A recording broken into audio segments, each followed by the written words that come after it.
Hi friends, I thought I'd put together a Legends buying guide to help you decide which order to unlock the Legends in Apex Legends Season 8 and beyond. I thought I would do this because, as we know, new players are coming to Apex because of Switch, and I expect more people will have that difficult question of which Legend should you get. So this guide will be useful if you don't have all of the Legends unlocked yet, but even if you do have all of the Legends, have a watch anyway and share your advice for people in the comments down below. So for this video, I'm going to go through in order of who should pick last to first, and the ranking's actually based on a poll I did on YouTube which had over 3,000 responses, so thank you for everyone that voted in that poll. Obviously we have our 6 default legends that you get for free at the start of the game, so I won't include them in this video. What we'll do in this video is focus on the other 10 legends that you have to unlock either by buying with Apex coins or using legend tokens, which you do get for free every time you level up. If you're wondering how many legend tokens you actually get 600 legend tokens every time you level up. So obviously if you're new to the game, it can definitely take you some time to get enough legend tokens to unlock every legend. And that's why this list should help you decide which order to unlock them in. Let's start with 10th place, and in 10th place it's Rampart. Now Rampart isn't as bad as people think, but she does take a very specific playstyle, and it takes a bit of skill to be able to set up her walls and her ultimate correctly in a way that stops you getting pushed from behind. And I feel like because of this, that's why Rampart wasn't voted for as much in the poll. And to be honest, I'd probably have to agree that for the most part, a majority of people, especially those that are new to the game, will probably find Rampart a little tricky to use and not quite as useful as some of the other legends on this list. Don't worry though, for you Rampart mains, she's still a good legend, and I'm pretty sure we'll see some buffs coming to Rampart next season. But for now, she sits in 10th place. Next, in 9th place, is Fuse. Obviously Fuse is the new legend in Apex Legends Season 8, and I feel like a lot of people had fun with Fuse at the start of the season, but it seems very quickly people have started to feel like Fuse isn't as well rounded as some of the other legends. I think this might be because his tactical and ultimate are very situational, and his movement isn't great. He doesn't really have any abilities that help him move or get away quicker like many of the other legends do. Personally, I think you can have a lot of fun as Fuse, but if we look at the poll, and I can understand why people haven't voted for Fuse as much,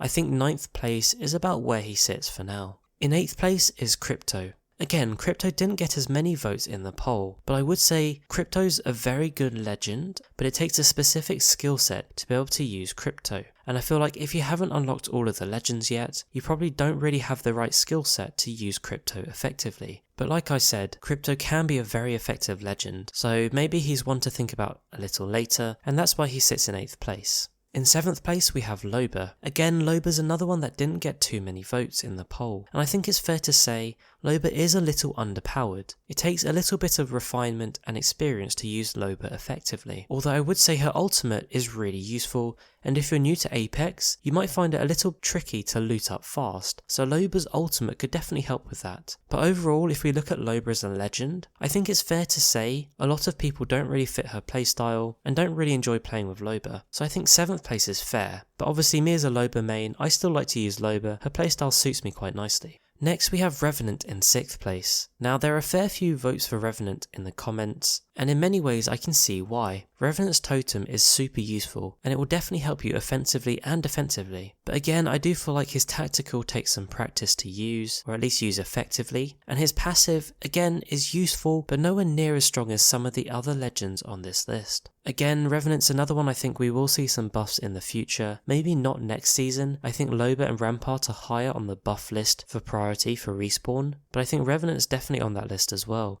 We're moving into the top half of the rankings now, and in 5th place we have Watson.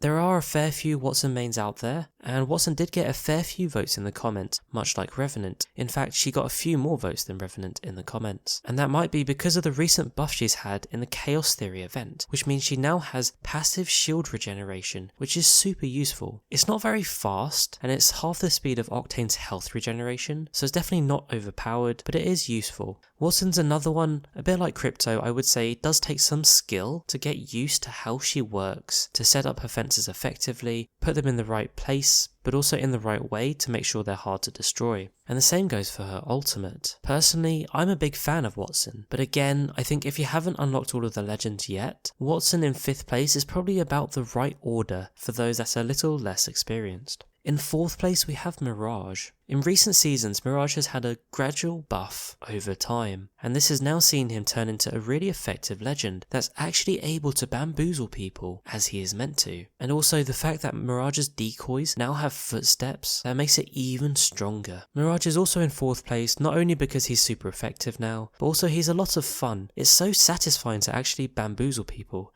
So Mirage is a great legend to pick in 4th place. Now is the exciting part, let's get into the top 3. In 3rd place we've got Caustic. Now I will say this was a close one between Mirage, Caustic and Watson. I think the 3 of them are very close and it's quite hard to pick out of the 3 of them. But I would say Caustic's maybe a little bit more useful out of the 3. But the reason I say Caustic is close to Mirage and Watson is because of the big nerf he received in the Chaos Theory update, which means his gas does significantly less damage. But having said that, Caustic's still strong, he's a very good defensive legend, and I think he'll still be very useful for those of you that are trying to decide which legend to unlock. In 2nd place we've got Horizon. Now in the poll, Horizon had the 2nd highest number of votes, and there's a good reason for this. She's very strong. Her tactical is super useful, it helps not just her but her whole team reposition quickly and into locations that can be hard to reach. Her ultimate is also very useful, especially in the late game. As the ring gets smaller, I'm seeing a lot more games where people survive later on, and her ultimate just becomes so useful. Overall, if we look at Horizon in terms of balance, I would say Horizon's a very well balanced legend, and her movement abilities are now on par with Wraith's. Obviously Wraith always used to be the standout best legend, but now I think Horizon's up there with her. So if you haven't unlocked Horizon yet, or any of the other legends, and you're trying to decide which legend to unlock, Horizon is a really great choice for the 2nd legend you should unlock. Finally though, that brings us to our first recommendation of who should unlock first if you haven't got this legend, and that is Octane. Now in the poll, Octane had the most votes out of any legend with 49% of the votes, and I think the reason for this is because Octane's just so strong this season. The buff to his jump pad has really improved the value of Octane to a team, and on top of that, his passive and stim abilities make him a really easy legend to use. On top of just being useful for the team now, Octane's speed make him actually a really fun legend to play. And I would say if you're looking at the balance between usefulness and fun, I would say Octane's right up there with many of the other legends. And that's my legend buying guide to help you decide which order to unlock the legends in Apex Legends. Like I said, this ranking is based on the YouTube poll I did, and I used that to put these legends in the order of which you should unlock first to last. So I hope this guide is useful if you haven't unlocked all of the legends yet. If you have unlocked the legends, post in the comments down below your recommendations for all of the new people here watching this video. Don't forget to like and subscribe, come join our community of friends. For now though, thanks for watching, and I'll catch you later.